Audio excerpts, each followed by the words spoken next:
So it was like, here's another.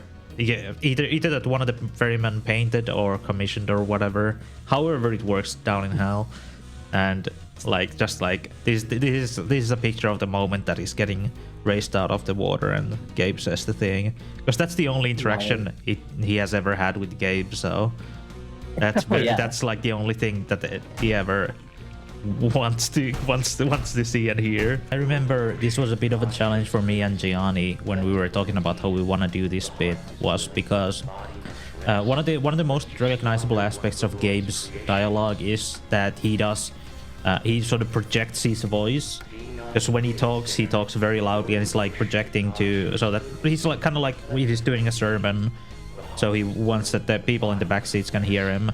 But then he's like the messenger. And so, but then for this I was like, yeah, I wanted to feel very like what's the word, like very sort of delicate and personal, because like he's holding, this is what he's saying when he's holding the ferryman in his arms, so I wanted it to sound very comforting. So we had some trouble figuring out like what kind of balance we can do where he's talking softly but he still sounds like Gabe. But I think we managed to do it in a good way. Absolutely.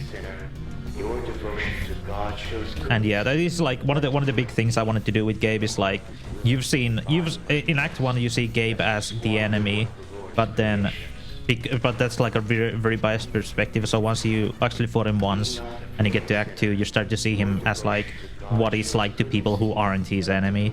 So like he's very, very kind and loving for the ferryman, because he sees them as like being trying to improve himself and try to be pious. So that's why he's very kind to them and he helps them and stuff like that.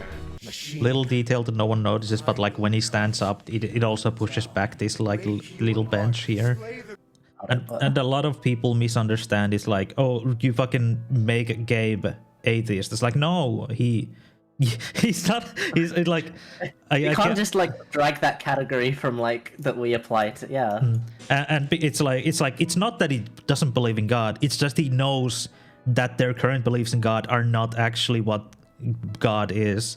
Like he has realized that their understanding of God and his will has become so warped that he's like aware of that, and then he's aware of the fact that he's like that like you can't really go back and try to understand God, because all our current knowledge of him is so far beyond past his existence that like you can't go back to the source.